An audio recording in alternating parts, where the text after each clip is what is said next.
Scorpio, the 8th sign of the zodiac, represented by a scorpion, which is basically a lobster that's going through a goth phase. It's the sign that runs from October 23rd to November 21st, which means Scorpios probably spent their birthdays surrounded by ghosts, witches, and the smell of rotting pumpkins. But Scorpio is more than haunted birthday parties and collapsing jack-o'-lanterns. It's the sign of transformation, secrets, and the ability to stare straight into your soul without blinking. It's the sign of intensity, so powerful it can make a houseplant confess its secrets. I've been stealing Wi-Fi from next door. It's the sign of focus, so intense it once won a staring contest with a mirror. So grab your antidote, your haunted candle, and your pocket grimoire, because the cosmos is about to get deep.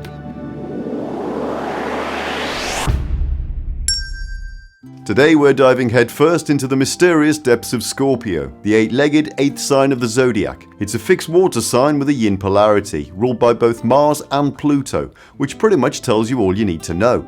Passionate, intense, and with a tendency to sting first and ask questions later. We'll begin in the history books, where Manilius painted Scorpio's children as venom-blooded warriors. From there we'll explore the myths, how it struck down Orion, guarded the dead for the goddess SERQET, and earned its place among the stars. We'll plunge into the psychology of transformation, sift through their personality, the good, the bad, and the please don't read my diary. We'll find out how Scorpio fares in love, money, and health, including its designated part of the anatomy, downstairs.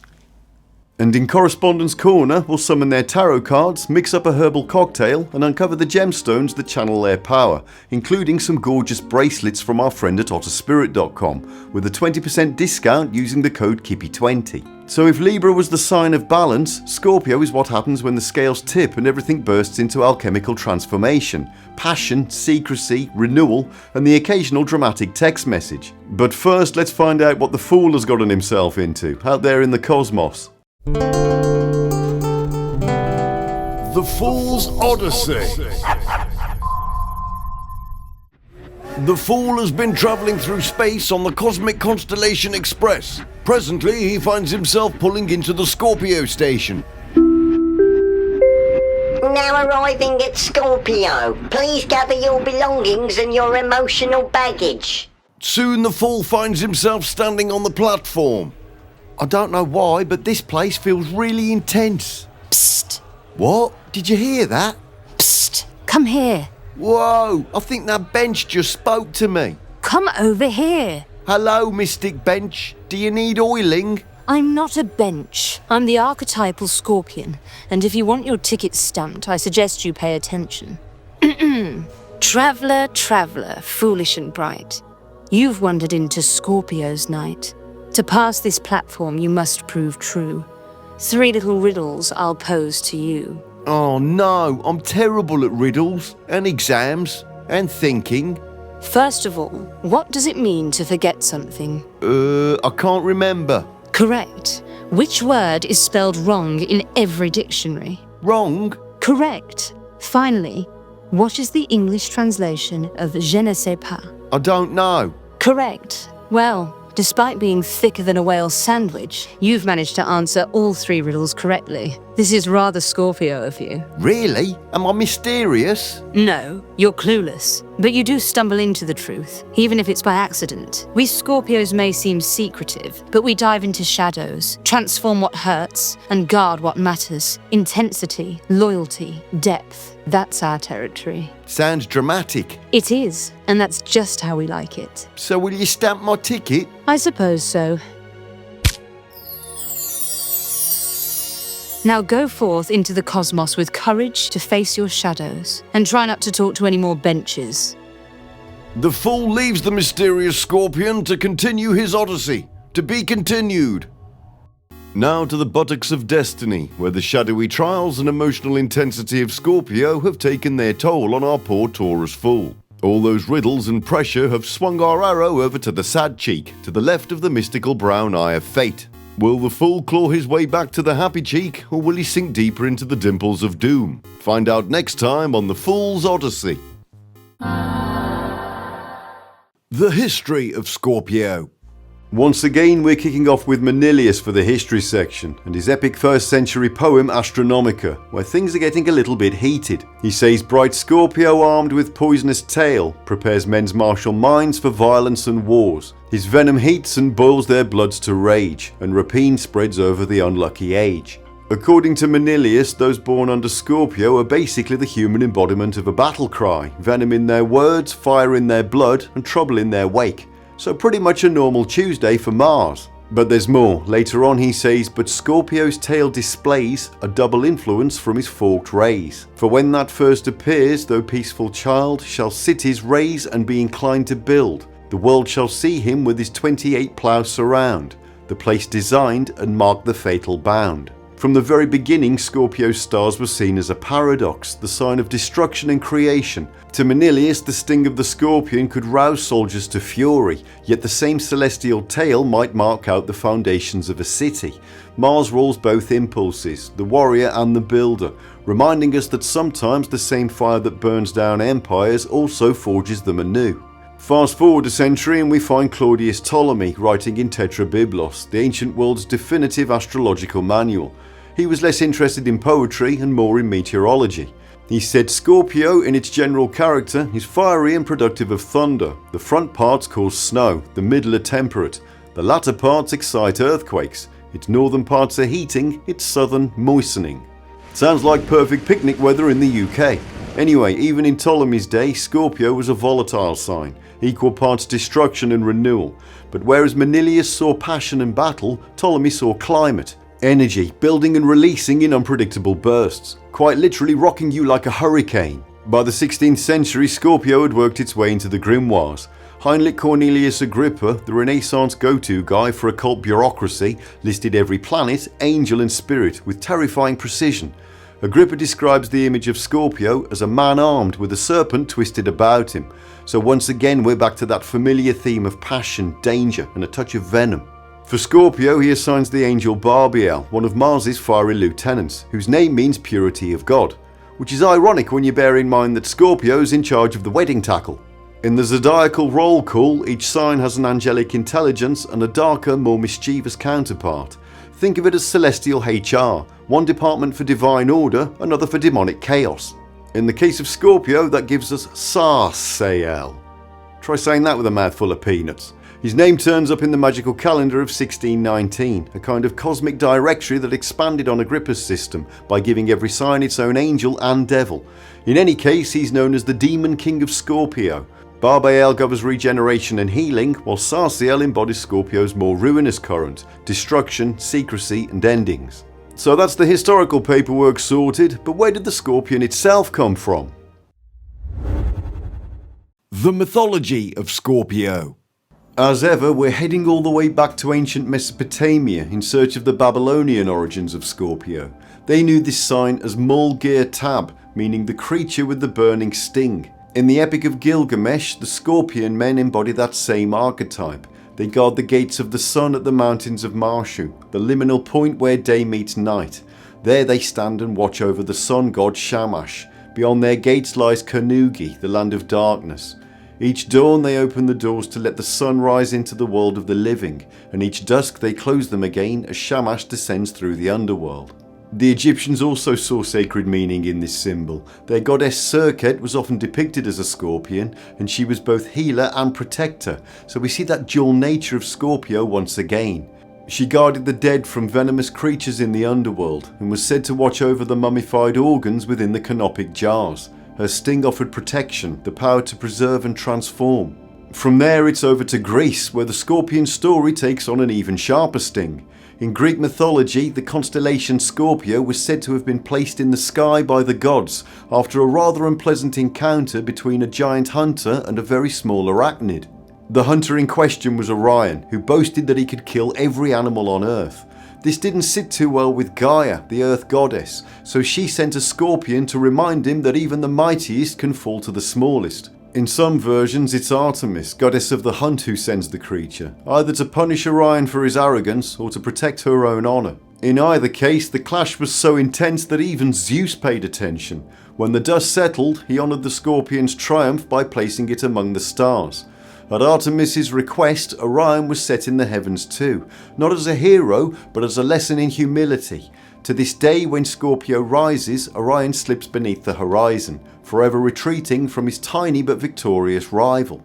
So whether it's gatekeeping the sun, guarding mummies, or giving Orion's ego a well-deserved sting, the Scorpio has been keeping the cosmos in line since time immemorial. Not bad for a creature the size of a shoe.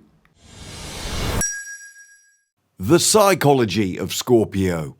Moving on now to the psychological aspects of Scorpio and to the cosmic musings of Carl Jung, who had a lot to say about this sign.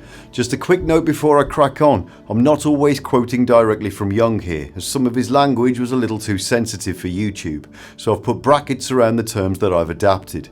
If you want to read his full uncensored writings, then I highly recommend Jung on Astrology, which I'll link in the description. Anyway, as part of the great cosmic story, Jung describes Scorpio as the fatal self-sacrifice of the sun. He wrote, "The sun gets cornered by the Virgin, Virgo, and when the forces are equal, Libra, the sun gives itself up. And then comes a clear descent into the mother. There is a legend that when the Scorpio is surrounded by fire, it turns its sting upon itself. The sun represents consciousness, and during Scorpio season that light begins to wane. The ego faces its own limits, and what once shone proudly in the daylight is drawn downward into the depths. It's the moment of psychological surrender, when something old must die so that something new can be reborn." Jung connected this with one of the oldest solar myths, the story of Mithras. In ancient art, Mithras is shown slaying the bull while flanked by two torchbearers, one holding his torch upward, the other downward. They stand for the rising and setting sun, creation and dissolution. Jung compared them to the two thieves beside Christ, one ascending to paradise, the other descending into hell. He explained, just as man consists of a mortal and an immortal part, so the sun is a pair of brothers, one of whom is mortal, the other immortal. The sun comparison tells us over and over again that the dynamic of the gods is psychic energy. This is our immortality, the link through which man feels inextinguishably one with the continuity of all life. Jung said that the myths are psychology projected onto the heavens. The rising sun is the surge of consciousness, the setting sun its necessary descent into the unconscious. Through this ebb and flow, the psyche renews itself. Even the ancient symbols of the sun and moon, the radiant sphere and the receptive vessel, speak of this creative polarity between active and passive, masculine and feminine, conscious and hidden. In Scorpio's language, this is the alchemy of transformation. The light of awareness must sometimes descend into darkness to recover what was lost. Jung saw that descent not as destruction but as regeneration. To face our own shadow is to take part in the eternal mystery of endings and rebirth, the very cycle that keeps the cosmos and the soul alive. Anyway, next up we're going to rise to meet the Scorpion on the surface and see how all this intensity plays out in everyday life. The personality of Scorpio. Scorpio is kind of the zodiac's resident enigma, equal parts saint and supervillain. They're the ones who can read a room and then burn it down just to see what rises from the ashes. To understand Scorpio is to understand transformation itself. It's a fixed water sign, which already sounds like a contradiction in terms. Water wants to flow and adapt, but the fixed modality freezes it in place, creating emotional intensity with the pressure of a sealed cauldron. This is not the gentle tide of Cancer or the dreamy waves of Pisces. This is deep, still water that conceals both treasure and danger. It's yin, feminine, receptive and inward turning, but with a volcanic core that never quite cools. What also sets Scorpio apart is that it has two planetary rulers. Traditionally it was ruled by Mars, the planet of action, courage and confrontation. Then came the discovery of Pluto, revealing a hidden dimension beneath the surface. Together they make Scorpio the only sign with both a classical and a modern ruler, symbolising the tension between the personal will of Mars and the transpersonal power of Pluto. Yes, we know the heartless scientists have since downgraded Pluto for being too small, but you'll always be a planet to us. Thanks, man. All of this gives Scorpio its trademark mix of passion, secrecy and terrifying self-control. So first of all, the good news. When Scorpios are at their best, there's nobody stronger. They're loyal, fearless and absolutely relentless once they've set their mind on something. They don't just face transformation, they embody it, rising from setbacks like they were part of the plan all along. The emotions run deep, but so does their insight. They can see straight through pretense and into the heart of things. But when all that intensity turns inward, Scorpios can become their own worst enemy. The same passion that drives them to protect can twist into jealousy or suspicion. Their love of privacy can slide into secrecy, and their need for control can make them seem distant or manipulative, even when they're just trying to feel safe. When hurt, they don't always forgive easily. They retreat into silence, plotting emotional revenge that no one ever asked for. But again, these are only the shadows of their strengths. Their depth, loyalty and courage all come from the same place, a heart that feels everything, even when it pretends not to. And speaking of hearts, let's find out if a Scorpio is likely to steal yours, or keep it in a jar. Scorpio and romance. When it comes to love, Scorpio doesn't just dip a toe in, they dive headfirst into the abyss. Ruled by Mars and Pluto, they're equal parts passion and mystery, craving connection that transforms them, body and soul.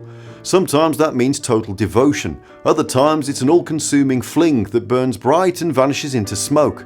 Scorpio love is magnetic, loyal and sometimes deeply intense. When they trust you, they'll guard you like treasure and stand by you through any storm. But cross them and you might wish you hadn't. Their emotional radar is unmatched. They can sense lies before you've even thought of them, and forgiveness isn't exactly their strong suit. Still, beneath the drama lies a fiercely devoted heart. Scorpios don't want control for its own sake, they want truth, vulnerability, and a bond that feels unbreakable. Give them that and you'll have a partner who loves with a depth that few others can match. One thing's certain, with Scorpio it's never boring. Now let's see how they fare when the cosmos plays matchmaker. Ladies and gentlemen, it's star-crossed. This week our enigmatic bachelorette is Scorpio, queen of intensity, mistress of mystery. Will she find true love or someone to interrogate later? Let's meet our three hopefuls. Will it be Cancer? This sensitive sweetheart is hoping to soothe Scorpio's turbulent depths. Or maybe Aquarius. This free spirit thinks he can out-logic her emotional labyrinth. Or could it be Aries? This fiery daredevil believes chaos counts as a personality type. Scorpio, it's time to ask your big question.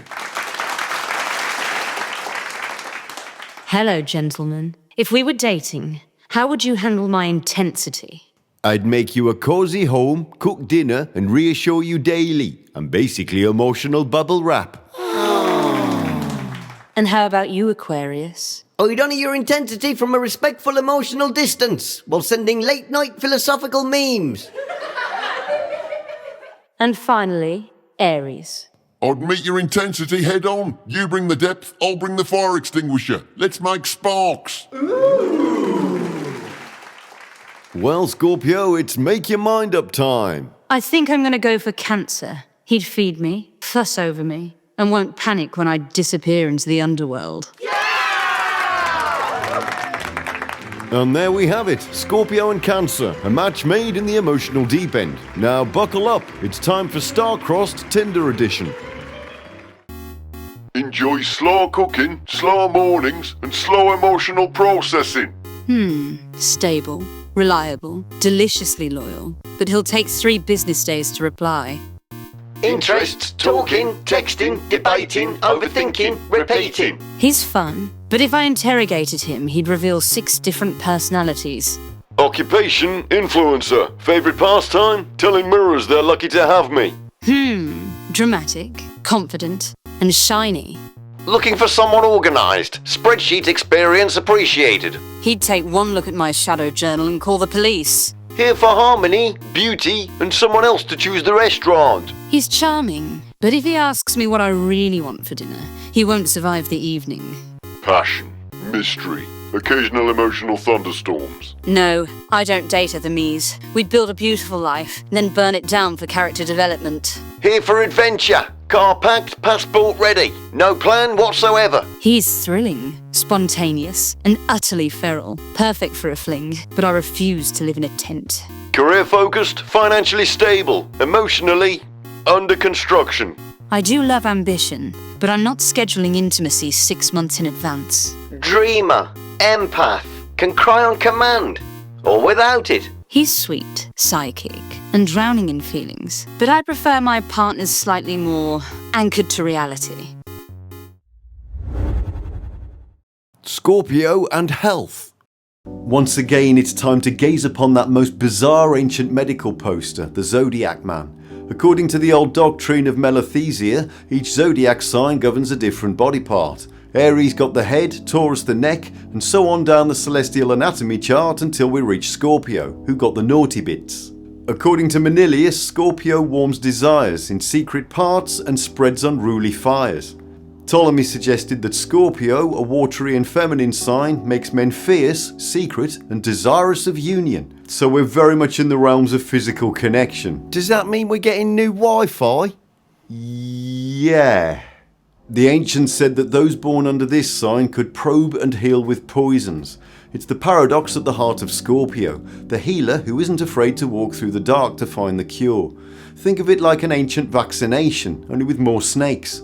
What can wound can also heal, and Scorpio's gift lies in understanding that transformation often begins where things hurt the most. I talked earlier about the Egyptian goddess SERQET, who was said to guard the dead from the venomous creatures in the underworld, and to guide their souls safely to the afterlife.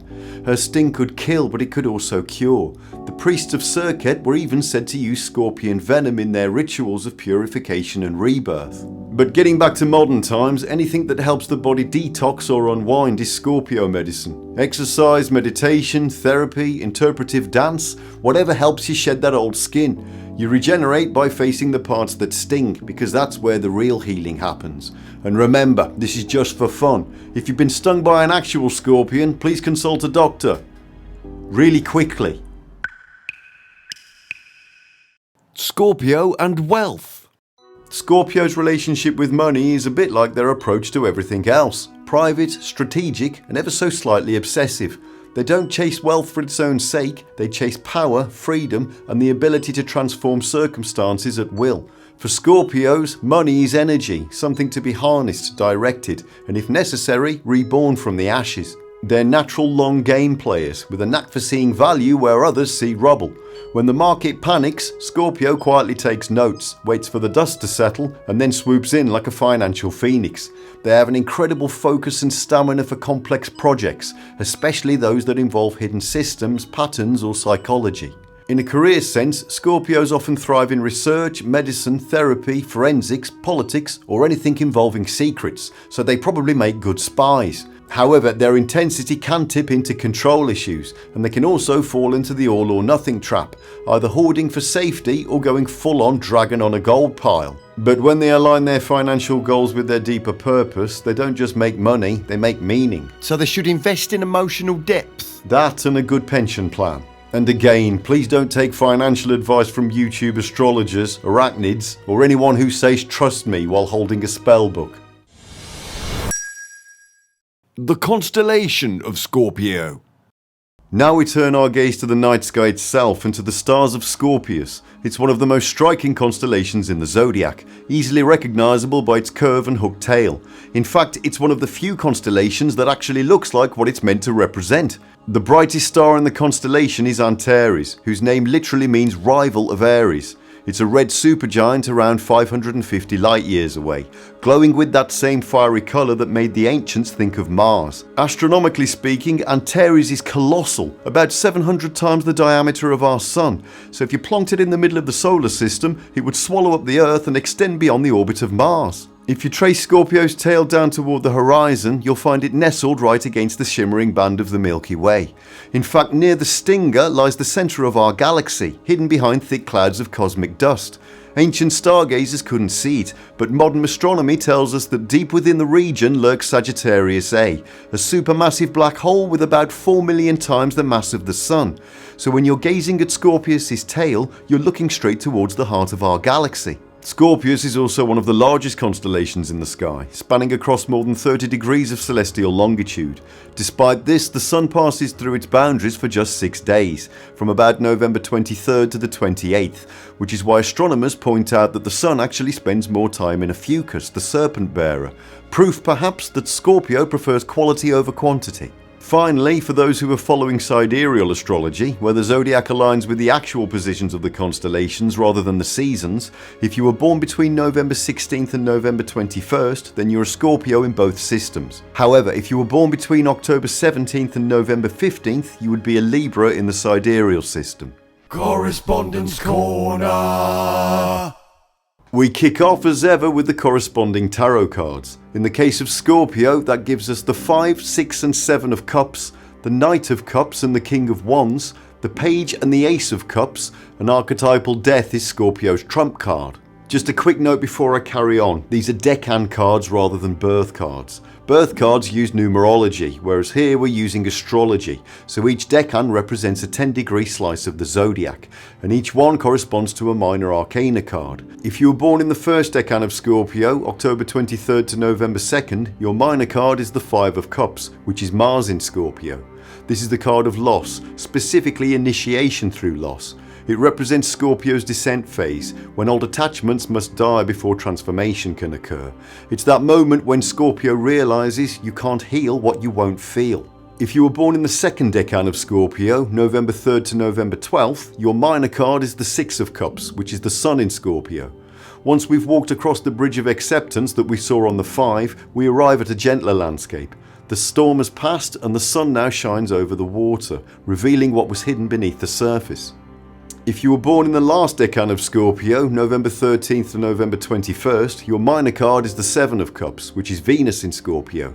By now we've moved through loss and healing, but transformation isn't complete until it's tested. Venus enters the deep waters of Scorpio and stirs up desire, fantasy and temptation. This is the glamour stage, when the new self, freshly reborn, has to choose what kind of life it's going to live. Moving on to the court cards, if you were born in the first two decans of Scorpio, so that's October 23rd to November 12th, your court card is the Knight of Cups. He's the emotional quester, the romantic idealist who rides headlong into the heart's mysteries. In Scorpio mode, that means deep sea diving into passion, connection, and the drive to experience love in its most profound and sometimes perilous form. If you were born in the last decan of Scorpio, November 13th to November 21st, your court card is the King of Wands.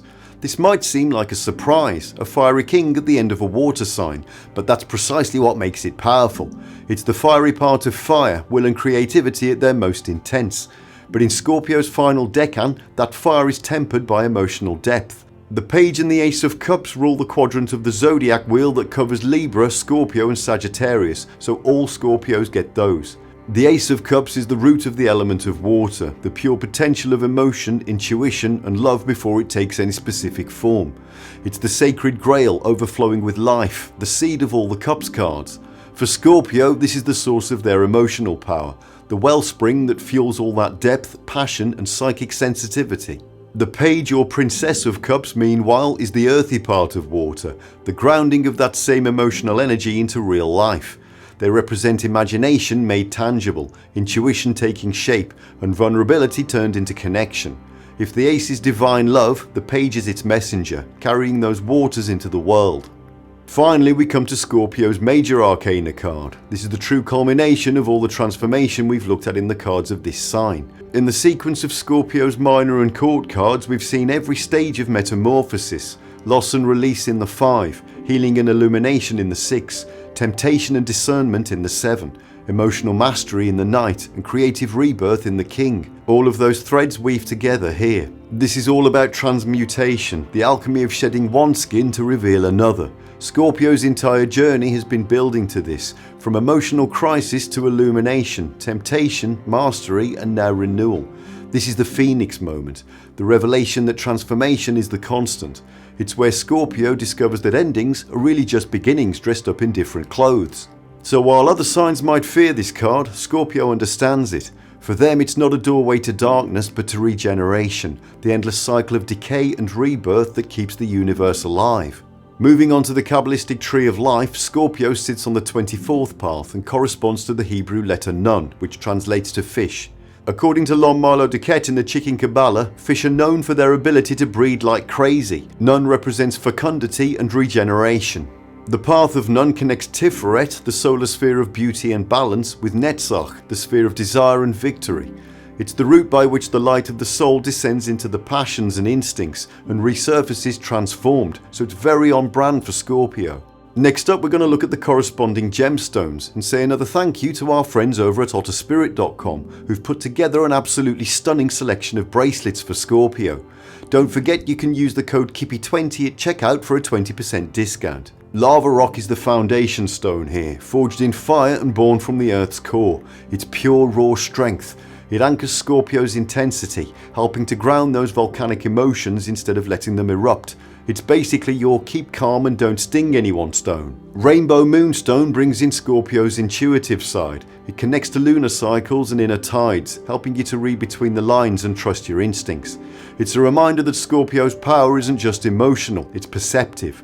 Rainbow Tourmaline offers balance. With all that water and fire energy swirling around, this stone acts like a prism, splitting that intensity into its full spectrum and restoring harmony. It's the perfect companion when Scorpio starts to feel a little too all or nothing. And finally, Bloodstone, the classic stone of confidence and vitality. With Mars as Scorpio's ruler, this one reinforces courage and stamina. It's that extra spark of life that says, yes, transformation is messy, but you got this. Now we're going to head down to our favourite cocktail bar, where our resident barman, Alchemist, is going to mix us up the perfect Scorpio elixir. Welcome to the Underworld Lounge, where we stir emotions, not just spirits. Tonight's special is the Scorpio Elixir. It's dark, intense, and may cause irreversible personal growth. Start with gin, made from juniper berries. Sharp and purifying, just like Mars in Scorpio. Add a splash of elderflower for rebirth. Sweet enough to charm the Grim Reaper himself. Now a touch of watermelon for the heart. That little taste of sunshine from the Six of Cups. And finish with a pinch of cinnamon from the King of Wands. Fiery confidence to light your inner phoenix. Strain through the veil between worlds, garnish with a lotus petal for decoration, and serve under a waning moon. Can I get mine with an umbrella? Only if it's for emotional protection. Kirby's Quest. Kirby's Quest. No. And so we emerge from Scorpio's underworld, where the Keeper of Endings guards the doorway to renewal, and passion burns brighter in the dark.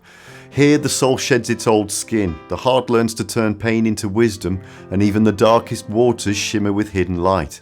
We've swum through the venom, faced the shadows, and come out slightly traumatized but spiritually exfoliated. If Scorpio has a message, it's that real transformation is messy, mysterious, and magnificently human. And perhaps that's why Scorpio resonates so deeply. It reminds us that everything we experience, fear, and hope for is part of a greater pattern. As Manilius once said, the Scorpion stirs the passions of those born under its sign, for each soul carries the nature of its stars. Thank you for wandering through the underworld with us. May your shadows be friendly, your transformations be gentle, and your emotional cauldrons never boil over. Until next time.